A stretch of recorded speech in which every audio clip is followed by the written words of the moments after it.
1000 crores. Baahubali 2000 crores కొట్టినప్పటి నుండి వింటూనే ఉన్నాం నెక్స్ట్ 1000 crores కొట్టే ఇండస్ట్రీ కోలీవుడ్ అని. బట్ సంవత్సరాలు గడుస్తూనే ఉన్నాయి, మోస్ట్ హైప్డ్ సినిమాలు రిలీజ్ అవుతూనే ఉన్నాయి, టాప్ హీరోలు సినిమాలు పక్కన పెట్టి పాలిటిక్స్ F1 రేసింగ్ అని వెళ్ళిపోతున్నారు. కానీ ఇప్పటి వరకు 1000 crores లేదు. తెలుగు ఇండస్ట్రీ తర్వాత కన్నడ ఇండస్ట్రీ నుండి 1000 crores వచ్చి 3 సంవత్సరాలు అయింది. బట్ ఇప్పటికీ తమిళ ఫిల్మ్ ఇండస్ట్రీ నుండి 1000 crores లేదు. అసలు 1000 crores కొట్టడానికి కావాల్సిన ఎలిమెంట్స్ తమిళ ఇండస్ట్రీలో సినిమాలు రావట్లేదా, వచ్చినా జనాలు చూడట్లేదా, అసలు ఏం చేసే 1000 crores కొట్టే ఛాన్స్ ఉంది అని క్లియర్ గా మాట్లాడదాం. But before getting to the video, channel కొత్తగా వచ్చింటే వీడియో యొక్క ప్రొఫైల్ ఓపెన్ చేసి కంటెంట్ చెక్అవుట్ చేయడం మాత్రం మర్చిపోకండి. Let's get into the video.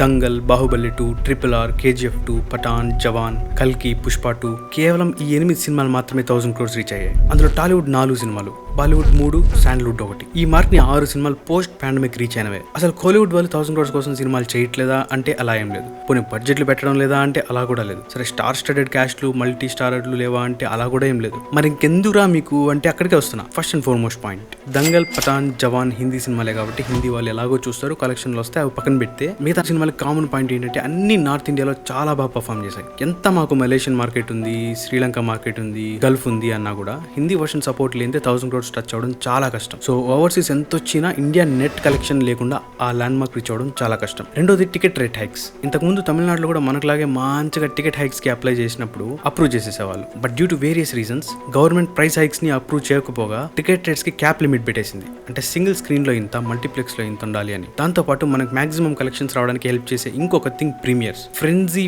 Fans ఎంత రేట్ అయినా పట్టించుకోకుండా అర్లీ మార్నింగ్ షోస్ పడే లోపల ప్రీమియర్స్ చూసేయడానికి ఎగబడిపోతా ఉంటారు. బట్ తమిళనాడు గవర్నమెంట్ దాన్ని కూడా ఆపేసింది. దానివల్ల కూడా మంచి ఎఫెక్ట్ పడింది కలెక్షన్స్ కి. ఈ టికెట్ రేట్ లిమిటేషన్స్ డైరెక్ట్ గా మల్టీప్లెక్స్ స్క్రీన్ కౌంట్ మీద పడుతుంది. ఇప్పుడు ఏదైనా multiplex chain big Tamil film screen చేయాలంటే వాళ్ళకి ప్రాఫిట్ పర్ సీట్ చాలా తక్కువ వస్తుంది కంపేర్ టు తెలుగు ఫిల్మ్స్. మనకి 350 to 400 పెడతారు, వాళ్ళకి ప్రాఫిట్ ఎక్కువ వస్తుంది.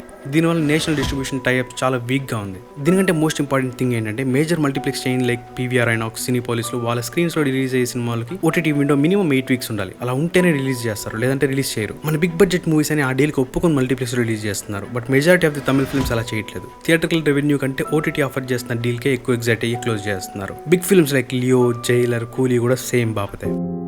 Big Tamil film makers mostly commercial సినిమాలో ఆర్ట్ ని మిక్స్ చేయడానికి చూస్తారు. లైక్ కార్తిక్ సుబ్రాజ్ మూవీస్ చూస్తే కమర్షియల్ ఎలిమెంట్స్ ఉన్నా కూడా ఆర్టిస్టిక్ వాల్యూ ఎక్కువ ఉంటుంది. అలాంటి సినిమాలు థియేటర్లో చూడడానికి మెజారిటీ ఆఫ్ ది ఆడియన్స్ ఇంకా అలవాటు పడలేదు. సౌత్ నుండి 1000 crore టచ్ అయిన ప్రతి మూవీ ఒక యూనివర్సల్ కాన్సెప్ట్ ఉన్నదే. బాహుబలి అండ్ KGF లో అమ్మ ఎమోషన్, వీటితో పాటు పుష్పలో ర్యాక్స్ టు రీచెస్ అనే కాన్సెప్ట్. అంటే చిన్న స్టేజ్ నుండి తిరుగులేని వాడికి ఎదగడం, బూట్లు దుడుచుకునే స్టేజ్ నుండి కూలోడి స్టేజ్ నుండి రాష్ట్ర దేశ రాజకీయాల డైనమిక్స్ చేంజ్ చేయగలిగే వరకు ఎదగడం, కేవలం ఇద్దరు ఒక ఎంపైర్ ని కూల్చడం, ఒక బౌంటీ హంటరే కర్ణ అని తెలియడం, ఇలా ఎక్స్పెక్ట్ ది అన్ఎక్స్పెక్టెడ్ ఉంటూనే యూనివర్సల్ గా అప్పీల్ అయ్యే కాన్సెప్ట్స్ తో బిగ్ బడ్జెట్స్ తో మంచి క్వాలిటీ అవుట్పుట్ తో కొట్టారు అందరూ 1000 crore. బాహుబలి 2, KGF 2, పుష్ప 2 కి సీక్వెల్ హైప్ ఉన్నప్పటికీ majority of the audience expectations కి తగ్గట్టు డెలివరీ చేశాయి కాబట్టి ఆ ల్యాండ్ మార్క్ రీచ్ అయ్యాయి. కోలీవుడ్ నుండి ఆ లెవెల్లో తీయడానికి ట్రై చేసింది రోబో 2.0 అండ్ పొనియన్ సెల్వన్. రోబో 2.0 ఆల్మోస్ట్ ఆ ల్యాండ్ మార్క్ రీచ్ అవ్వగలిగింది. ఇంకొంచెం స్టోరీ మంచిగా ఉంటే 1000 crores రీచ్ అయ్యేది అప్పుడే. అది కూడా మనం ఇందాక మాట్లాడుకున్నట్టు హిందీ మార్కెట్ ని మంచిగా క్రాక్ చేసింది కాబట్టి. Reloaded version 2.0.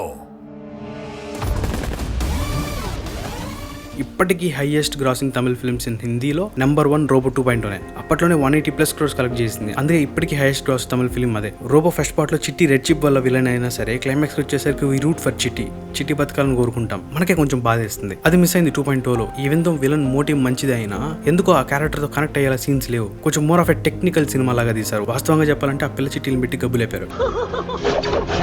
ఇంకా పొనియన్ సెల్వన్ గురించి నిజంగా చెప్తున్నా, మన హిస్టరీ అనేది తెలుసుకోవడం చాలా మంచిదే. కానీ చిన్నప్పుడు సోషల్ బుక్ కనిపిస్తే దూరంగా పెట్టేసాను నేను. ఆ డేట్లు, పేర్లు గుర్తుపెట్టుకొని సావలేక. దీంట్లో ఎవరి సైడు ఎవరిని చంపాలనుకున్నారు అనేది ఏమీ అర్థం కాలేదు అసలు. అయినా సరే తమిళ్ స్ప్రైడ్ కాబట్టి ఇంకా మణరత్నం గారు, AR రెహమాన్ గారు అండ్ బిగ్ స్టార్ కాస్ట్ ఉంది కాబట్టి 90% కేవలం వాళ్ళే వెళ్ళి చూసారు without any other market support. కేవలం తమిళనాడు అండ్ ఓవర్సీస్ సపోర్ట్ తో ఇంత పెట్టారు. ఇంకా Vikram unexpected blockbuster. Calm గా వచ్చి స్టామ్ సృష్టించి వెళ్ళిన సినిమా అది. మా తాత తిరుపతిలో ఆపరేషన్ అయ్యి హాస్పిటల్ బెడ్ మీద ఉంటే నేను హాస్పిటల్ నుండి థియేటర్కి వెళ్ళి విజిల్ చేస్తూ చూసిన తమిళ సినిమా అది. ఖైదీ విక్రమ్ తో చాలా మంచి బేస్ క్రియేట్ చేశారు already Lokesh Kanagaraj. But Leo mediocre. ఇంకా LCOలో no part due to Vijay గారి పొలిటికల్ జర్నీ. ఇంకా ఖైదీ 2 ఇప్పుడు వస్తుంది అనుకుంటే ఇప్పుడు అది కాకుండా రజనీ ఎక్స్ కమల్ హాసన్ అంట. సో ఖైదీ 2 ఎప్పటికప్పుడు పోస్ట్ పోన్ అవుతానే ఉంది. ఇంకా మన ఈవెంట్ సినిమాలు చూసుకుంటే ప్రతి ఫిల్మ్ కి నార్త్ లో బీభత్సమైన మార్కెటింగ్ అండ్ ప్రమోషన్ చేస్తారు. కాఫీ విత్ కరణ్ షో అని చెప్పి హిందీ ఇన్ఫ్లుయెన్సర్స్ తో చిట్ చాట్స్, నార్త్ లో ప్రీ రిలీజ్ ఈవెంట్స్, ఇలాగ మనోళ్ళు అవసరమైనప్పుడల్లా నార్త్ వాళ్ళకి తిరిగి గ్రాటిట్యూడ్ చూపించుకుంటూ వస్తున్నారు లైట్ తీసుకోకుండా. బట్ కోలీవుడ్ లో అజిత్ గారు ప్రమోషన్స్ కాదు కదా, ఆయన సినిమాలు షూటింగ్ చేయడమే ఎక్కువ. విజయ్ గారు ఇంకా రజనీకాంత్ గారు ఒక్క స్టేజ్ మీద మాట్లాడడం ఎక్కువ. ఇంకా బయట జనాలు లేకపోతే థియేటర్స్ ఎందుకు వస్తారు? యష్ తో పాటు మన హీరోలతో కూడా నార్త్ వాళ్ళకి చాలా మంచి కనెక్షన్ ఉంది. అది మిస్ అవుతుంది కోలీవుడ్ హీరోలతో. కానీ ఎంతైనా నా నమ్మకం ఏంటంటే కొట్టే పడితే లోకేష్ కనరాజ్ గారి సినిమా, అది కూడా మోస్ట్లీ ఎల్సీయూలో ఫైనల్ పార్ట్ ఏదైనా వస్తే కొట్టే ఛాన్స్ ఉంది హైలీ. ఎందుకంటే కూలీ చూసాక నెక్స్ట్ రజనీ ఎక్స్ కమల్ హాసన్ సినిమా మీద హోప్స్ లేవు నాకైతే పర్సనలీ. ఎందుకంటే అది స్టాండ్ లోన్ సినిమా కాబట్టి. మేబీ హైప్,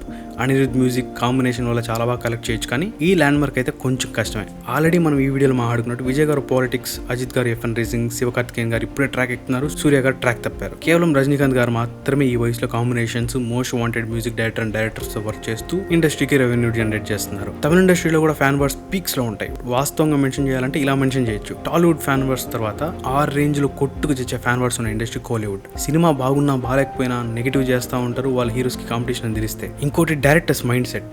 కొంతమంది చెప్తారు 1000 crores films just entertain people, we are educating people through our films అని. ఇంకో పక్క సినిమాలు చూసి ఇన్ఫ్లుయెన్స్ అయితే దానికంటే దరిద్రం ఇంకోటి లేదంటారు. లోకేష్ కనరాజ్ గారు అయితే కూలీ రిలీజ్ కి ముందు 1000 crores గురించి అడిగితే ఇలా అన్నారు,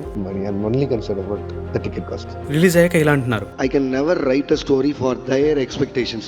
సో వాళ్ళకి ఏం అర్థం కావట్లేదు, కలెక్షన్స్ కొట్టాలన్నా, ఆర్ట్ సినిమాలు తీయాలన్నా, మిక్స్ చేయాలన్నా అని.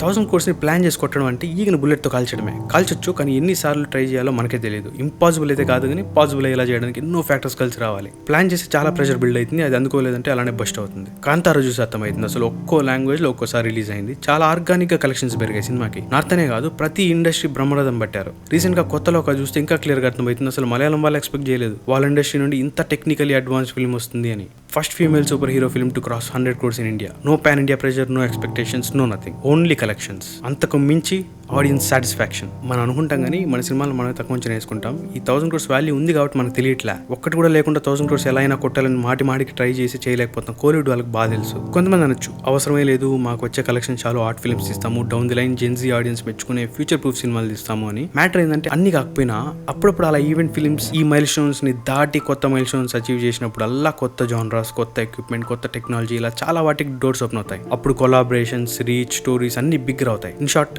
తమిళ producers mostly Tamil Nadu, Malaysia, Singapore, Gulf మీద కాన్సన్ట్రేట్ చేస్తున్నారు. అదేం మాత్రం సరిపోదు. అంటే వాళ్ళకి ఆల్రెడీ ఉన్న మార్కెట్ నుండి ఎక్కువ కలెక్షన్స్ ఎక్స్పెక్ట్ చేస్తున్నారు, బట్ అదొకటే సరిపోదు. కూలీ ఓవర్సీస్ లో record, but final run 500 to 550 మధ్యలో ఉంది. ఎంతైనా ఈ ల్యాండ్ మార్క్ టచ్ చేయడానికి నార్త్ ఇండియన్ మార్కెట్ క్రాక్ చేయడం చాలా ఇంపార్టెంట్. బికాస్ ఈ ల్యాండ్ మార్క్ రీచ్ అయిన అన్ని మూవీస్ ఎక్సెప్ట్ దంగల్, మిగతా అన్ని Hindi collections almost 400 to 500 collect చేశాయి. ఆడియన్స్ మధ్యలో ఉన్న ఇంకో థాట్ ఏంటంటే తమిళనాడు ఆడియన్స్ కేవలం తమిళ సినిమాలు తప్ప మిగతా ఏం సినిమాని సపోర్ట్ చేయరని, especially Hindi films. Highest collected Hindi film in Tamil Nadu is Dangal with 18.9 crores. Just for comparison, highest collected Hindi film in APTS is Animal with 86 crores. Jawan, which was directed by Tamil director, 83 crores. Pathan 56 crores. So ఎప్పుడు mutual respect ఉండాలి. కేవలం incoming ఏ కావాలి, no outgoing అనే mindset లో కూర్చుంటే కష్టమే. So నేను తమిళ ఇండస్ట్రీ 1000 crores కొట్టకపోవడానికి రీజన్స్ ఇవే అనుకుంటున్నాను. మీరే ఉంటున్నారు, కామెంట్ చేయండి. Meet in my next video.